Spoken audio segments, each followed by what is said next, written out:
Hi, it's Christy here. Um, it's a beautiful day here. As you may well be able to hear the cicadas outside, so if you're wondering what that noise is, that's what it is. What I wanted to speak to you about today is how do you support someone who's grieving a death in their life? This is a question I get asked a lot, and I have written about it in the past, but what's the best way to do it? It can be really confusing because um, you know, death is something that we're around all the time. Very, very, very, very, very often people choose not to engage in it. So when it's suddenly you're confronted by it, someone close to you is going through it, then it's kind of like panic stations as to what are you meant to do, and you can feel quite useless and just really unsure of what to do. So what I'm going to address is two separate answers here, depending on whether it's somebody in your life who's had a death and that death is not part of your life, or whether it's somebody in your life who's had the death and that is also something that you're experiencing. So it might be that you've had a family member die and you're trying to support another family member. So I'm going to look at those two. Now, the first thing to know, really the first thing to know is you cannot save somebody else from this. So that can be the instant reaction, particularly, when it's someone really close to you or someone you really love. You want to be able to take this away from them. You can't. You can't. There is nothing you can do. You cannot take this away from them. But here's the thing as well. This is their journey. This is their journey. Each part of our journey for each of us has value and it has meaning, and we learn a lot from it. Even though it can look like something is absolutely awful and hard and the worst thing could have happened, very often our greatest growth comes from this. More often than not, our greatest growth comes from the biggest challenges of our lives. So not only can you not save other people from whatever they're going through, you shouldn't. You shouldn't, even if you had the ability, which you don't. You shouldn't do that, because each person's journey is their own, and you can't take that from them and you can't walk it for them. And it's important that they walk it too. But what you can do is be of some help, of some support to them in some way. So I'll start with talking about if this is someone in your life and they've had a death and it doesn't relate to you, the death doesn't affect you. So really it comes down to one thing, and this one thing is to ask. To ask. Now, the first person you ask is yourself, because we've been told it's really, really, really, really unhelpful, but everywhere you look, you'll be told this is what you need to do for grieving people. And that's totally wrong and totally misguided for a couple of reasons. One is it doesn't acknowledge where you're at. So, there's this idea that if you're a good friend, you'll be there. If you're a good friend, you'll help out. Well, you've got to look first at what is your own capacity to help. So, firstly, if you are in a really bad space, let's say you're in just a really, really, really bad place first, you may not have anything to give. You may not have anything at all to give to this person. So actually you may not be helping. If you're very, very depressed or very, very unhappy, or you have major things happen and you can't step outside of them, you may not be of much help at all. You may just be bringing your stuff around someone else instead of being able to help them. That's not a bad thing. It's just about acknowledging where you're at in yourself and what you have to give. The other thing is, how are you around death?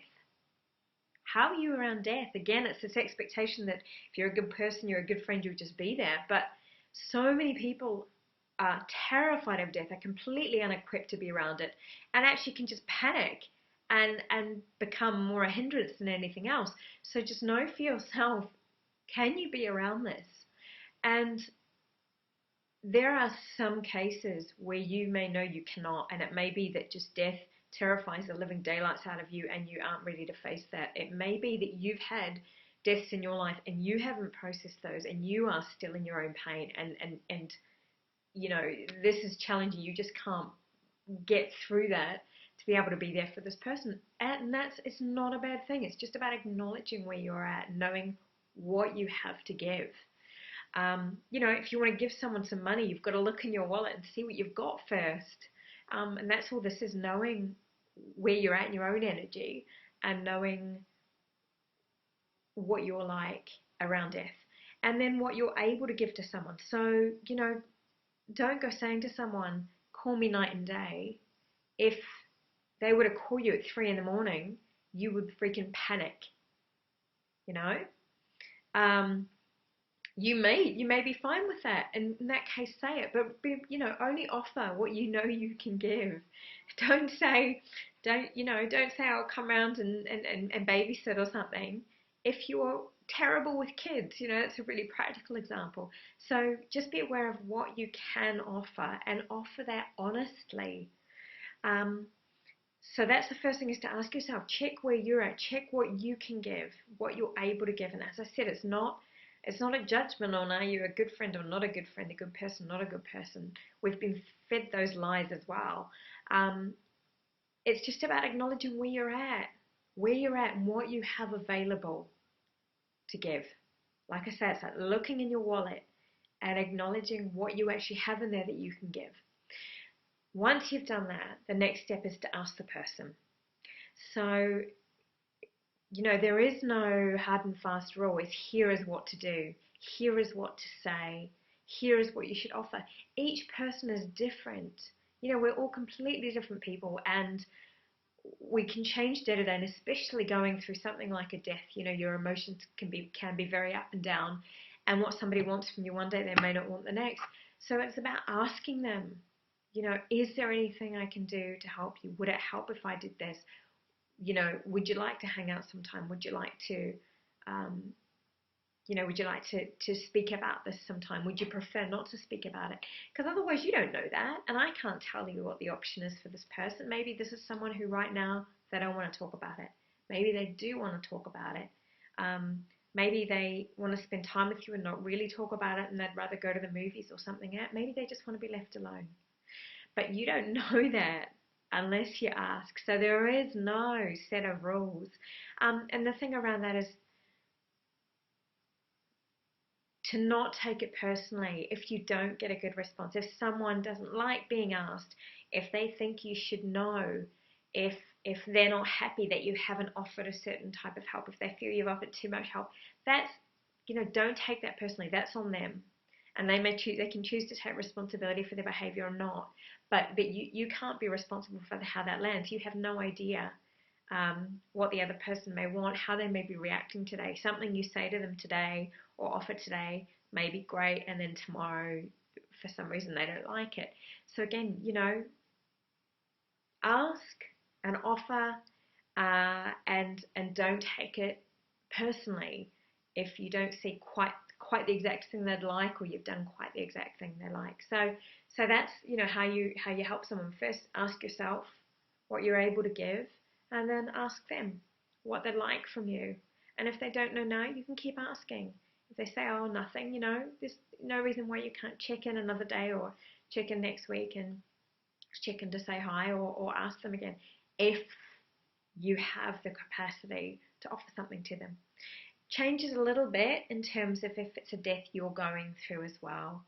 But the answer is still ultimately the same. So first you ask yourself. Now you've really, really, really got to ask yourself where you're at. There can be a real tendency to kind of self-sacrifice, and especially if it's, you know, you may have had one parent die and you're worried about the other parent. You may have had a spouse or a partner die and you're worried about your kids. And then you think, you know, particularly in that situation, that all your focus should be on them. And I've had people in particular telling me that they don't even think about what they're going through. It's all about their kids, and that's all they want to do is to help their kids. Again, to remember, you cannot save anybody from their journey. You cannot take this away from them. But you can be of some support. You can be of some help and some assistance if they want that. And when you ask yourself here where you're at, it's really, really important that you're very honest with yourself about what you can give, and that you put your own self-care and self-love first here. Because I see so many people rushing around trying to help everyone else, and they're not actually that much help, because all they're doing is pushing down their own pain and their own feelings. So they're very depleted. They don't have a lot of energy. They don't have a lot to give. And thinking that they're helping or being a good person or a good family member by being all self-sacrificing and helping someone else. And it's very much like, when you're on the airplane and they say put your own gas mask on first. There's a reason why they say that.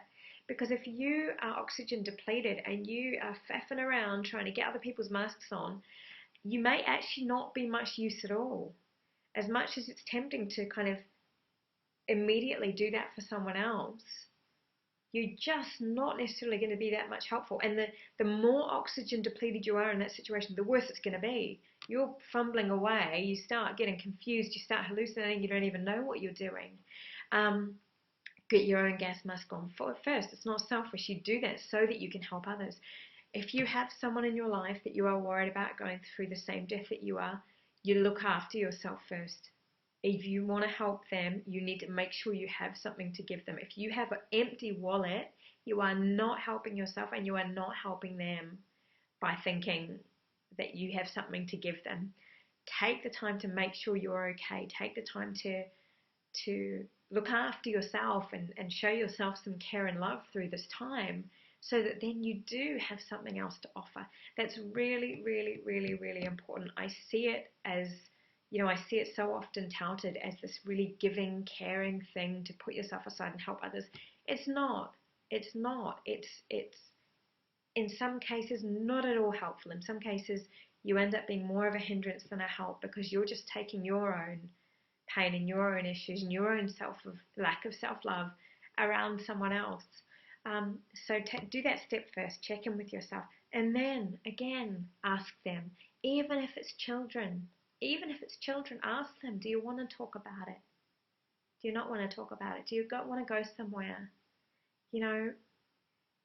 Like I said, there is no one answer for everybody, for every day.